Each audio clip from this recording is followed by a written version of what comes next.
Hey there, thanks for tuning into Duckbricks. I'm Chris, and welcome to a brand new episode of LEGO Lookbacks, the show where we look back at an old, discontinued LEGO theme and take a look at every single set and minifigure released for that theme.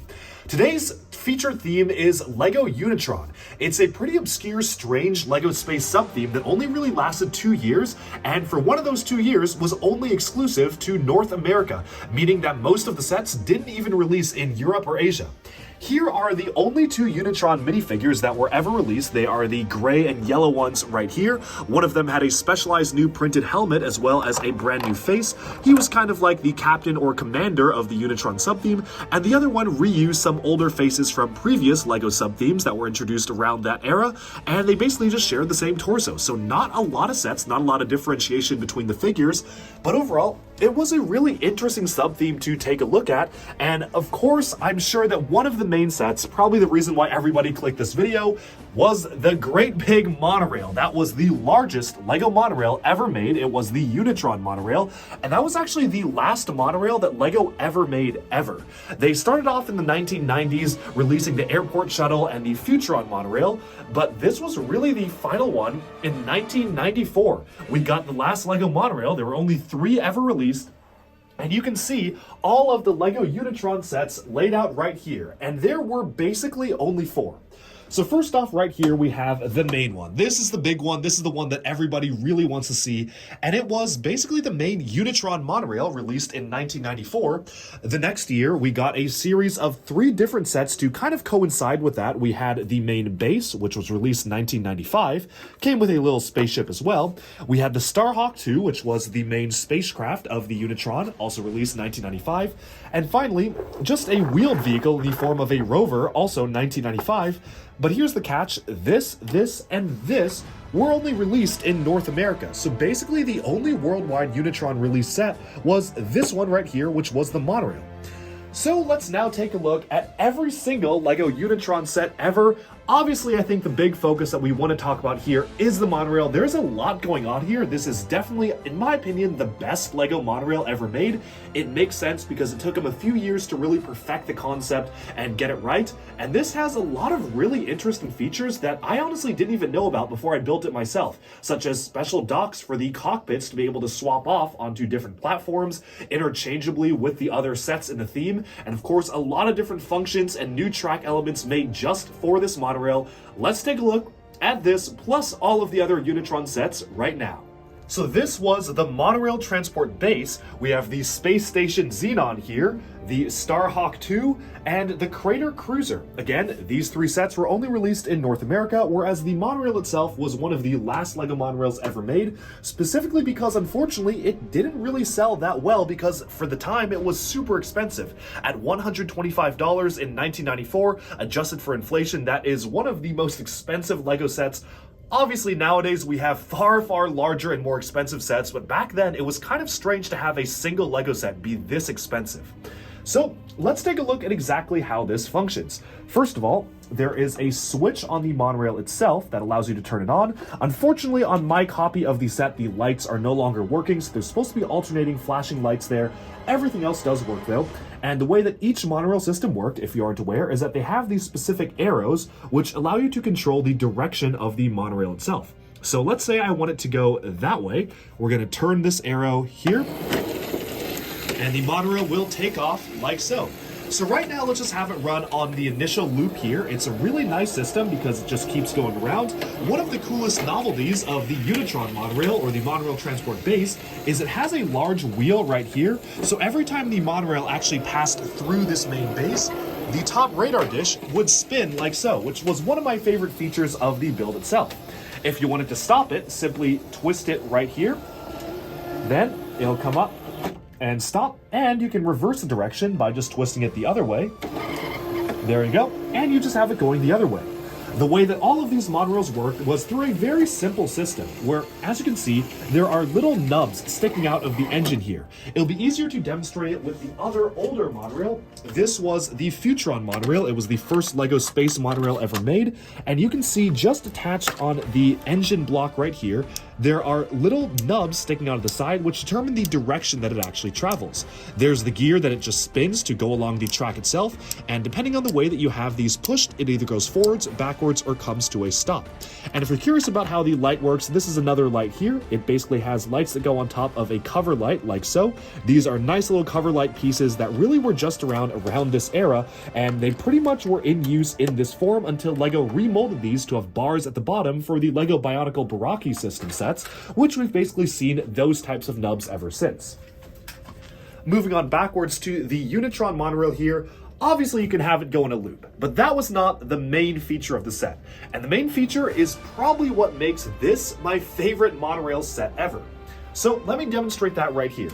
As you can see on the back, there is a lever that you can pull, and pulling this lever here allows the track to get switched. Now, my copy is a little dusty, but there you go. Yep, that switches over, so you can pull that back and forth. So now you can have the track go upwards. And let me showcase what exactly that looks like, because this set is hiding a really cool secret. So if we come around over here and zoom in at that top tower, I'm just gonna have it go all the way up to that tower here.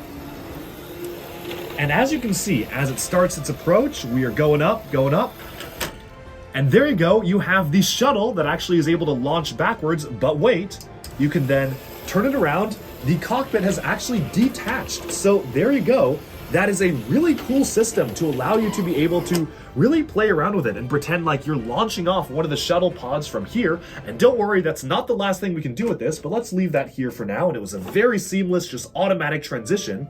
What's even cooler is that you also have it on the other side as well. So if we come over here, I'm gonna switch this track. So we're gonna have this track switch over. We're gonna have it go this way. You can see a wheeled vehicle right here. You can probably guess where this is going. So let me just try that right now. And sometimes it does stick a little bit, so let's hope that we can get this to go right. But as you can see, we're going around this side. Goes down this track, and then as you go down, there you go. So it transferred the cockpit onto the wheels of this rover, and then you can just drive the rover out. It also automatically pushed the rover out as well. That is such a cool feature. I love the way this is done. You can clamp it in as well to make sure it's secure. And there you go. That's just another vehicle for the Unitron forces to use. Then if you want, you can just reverse it again. So once it's parked there, you just send it in the reverse. Now you kind of have just like a platform that's being used here. That's not really quite a monorail. That's just kind of a platform to be used for different pods. But there you go, you can actually deploy both sides of the monorail, which is just such a cool feature. And that really makes the set for me. But that's not all, because you may be noticing some similarities here between this and some of the other builds. As you can see, you can launch this plane off and you can kind of swoosh this around, fly it around as its own spaceship. The same can be said for this wheeled vehicle. You drive it around, but you also can remove the pod like so. But here's where the other sets come in. Because one of the big proponents of LEGO Space was that at the time, really everything, was meant to be fully modular. And this is where they really perfected their modularity. So first off, the Space Station Xenon here, which we'll take a closer look at later on, came with this pod. This is just a very simple style of spacecraft, but you can put this on the monorail itself. That will work just fine, completely interchangeable, so you can take parts from different sets and add them to the monorail. You can also do the same exact thing for this spaceship right here. This was the Starhawk 2. This detaches, and oh, guess what? That also is its own pod that you can put on the monorail. And even for the wheeled vehicle, the Crater Cruiser, this whole thing detaches, comes off. This is a thing that can attach onto the monorail as well. And there's different transformation features. So for this one, to avoid having just an empty back, this whole booster pack can move forward. So now it's like a laser that can be featured on the top of the craft. And then of course you can take the actual monorail pods and put them on as well. Having all the pods pretty much be a same type to be able to swap back and forth between each other is such a good move. And I think it is so smart that they are able to work in such a unique factor to be able to have them swap back and forth. Let's take a look at this one more time. This time we're using one of the other pods. I believe this pod was from the base set. So let's just move that over here. Have this go on upwards. And there you go. That just completely deploys the spaceship here. So it's a really cool system. If the pods don't fall off, I mean, maybe I just didn't have this one on there tight enough. But yeah, as you can see, this is such a unique system of play. I love how you can actually swap them back and forth in between the sets. And it really does feel like everything is fully modular when it comes to a build like this. So let's put the cockpits back in the places they're supposed to be. The ones with stickers on the side are for the monorail, and move in to take a closer look at some of these other sets right here, because the other sets, I honestly think they're just okay sets. The aesthetics are definitely compromised because they really wanted to have this feature of being able to actually showcase the swapping cockpits ability, which I do appreciate. Like, I do like it that they are able to do that, but it definitely does feel like these sets are really simplified just to be able to accommodate multiple different cockpits. So first off, let's start with the smallest one here, which is the Crater Cruiser. This is a standard LEGO space style of rover with 2 cockpits. You have a pilot up front, and you can also seat another person in the cockpit right here. I think my favorite part about the set is that simply you can just take this off its own pod right here, and then this just moves forwards. I kind of like this look better than the 2 cockpit look. I think this feels a lot more unique for a LEGO space type of rover. And I also like how they were using the 3 different sizes of wheels kind of cascading downwards to really have a unique look and feel to it that's different from any other LEGO space rovers. Otherwise though, the build is very, very simple. There's not a lot that you can do here, just a super basic standard thing. Moving on to the Starhawk 2, this is probably one of the most unique looking spacecrafts from the Unitron line because you have the large booster engines on the bottom here. Of course, you have the cockpit that detaches. That's really the main point of all of this, but if you don't want to detach it, there's a couple strange things about this that honestly feel a little bit interesting to me. I'm not really sure why they're there. You've got this. I don't really know what this is supposed to be. Like, I guess it's a ramp, or maybe it's like a stand. I think the idea behind this, and I could be wrong on that, but just playing around with it, maybe you're supposed to use this as like a launching point, or if you fold it downwards, then you can have this launching from the bottom like a rocket. Like this is now a stand that works on the other side, so you can mount this vertically like you're taking off. I don't really know if that's why that's there. It's kind of weird, but yeah, just a flap on the back. Now, the other thing is that you've got some foldable weapons that can fold out here. So if you have, I mean, maybe they'd be cameras or signal rays or something. So because LEGO doesn't want weapons back then, but you have them folded up here. This is okay, good to go. And then you move these open. These just pop on out like so, and you close this up. It's a super simple function, but it works for the build that it is. Finally, we can take a look at the last set here. This is the Space Station Xenon, and this is not one of the most interesting space sets. I think the coolest thing about it is that you get another one of these big quarter panels, this time in transparent dark blue, which is very cool. But the main gimmick behind this set is that these 2 rocks can fold downwards, and it's almost like these rockets are then blasting off, but then you can completely rotate the way that this dome works. So you can rotate the dome to face in different directions. You can also rotate the inner compartment guy as well. I think this is its own spaceship because you have exhaust at the back. So if you wanted to, you could kind of take this off, there you go, and have him launch backwards because it is mounted on one of those angled pieces. But I think what it's supposed to be is it's almost like a secret rocket launch facility. So first you see it here, and there's kind of, you have to really stretch your imagination, but there's boulders on either side. So you've got like a boulder here, and then this is the main base area. And then once it's time to launch the rockets, boulders come down. This whole thing launches upwards as well for you to input, I guess, the launch codes inside there. You rotate this all the way around so you can actually view the rocket launch yourself from the back. Maybe you have your little inner guy rotating as well. And then these can also rotate to launch. Just a lot of spinny things, a lot of things that can spin around. Not the most innovative type of design. I think the coolest thing to me, though, was this, because this is like a secret radar dish type thing. So first of all, this starts off just folded downwards, and you have just a minifigure. Maybe that's like a gunner position pod, or maybe just a little shuttle on the side. But then you just move this on upwards, and the radar dish automatically folds outwards, and now it becomes a massive radar dish, which is a very distinctive part of the set. So I think to me this was the coolest thing about the Space Station Xenon, was just having all these older style of hinge pieces work so well together to allow this function to really work. It's just a cool type of design, and I like how it was built in general. But yeah, overall, I think there were a lot more interesting space bases. You also have like a little rover. It's missing the transparent blue windscreens that go down here. Unfortunately, the used copy of the set that I bought just didn't have them, but you can imagine it had the blue windscreens down here. And of course, one other cockpit as well. Overall, looking back at LEGO Unitron, this came out at a rather strange time for LEGO Space. Again, 1994 to 1995, this was around the time when LEGO was finalizing their deal with Star Wars and Lucasfilm. And of course, once those sets hit the market in 1999, 2000, 2001, all LEGO production of standard original space themes basically ceased. So this was kind of the last of the last. Of course, we had some Explorian stuff around this era as well, but one of the last vestiges of classic space. And it really was interesting seeing how LEGO Star Wars kind of took over the original space lines, for better or for worse, and this was LEGO's last big attempt at pushing classic space or a classic space sub-theme just in its raw form, completely original, and I like that for what it is.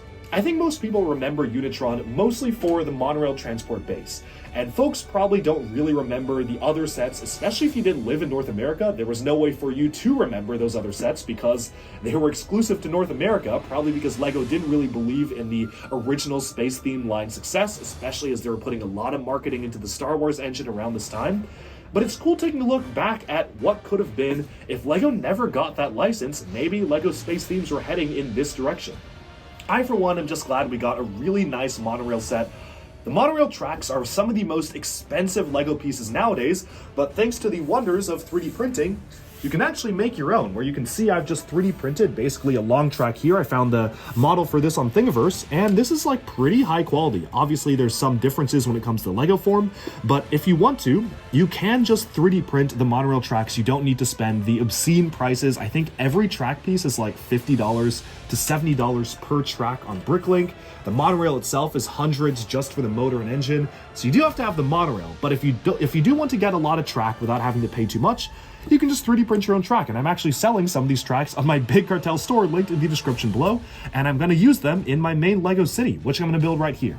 So at least that's nice that technology has kind of gotten to a point where if you want, as long as you are able to buy the monorail itself, which, I mean, that is a big expensive part of it, but it's not as expensive as buying the entire set.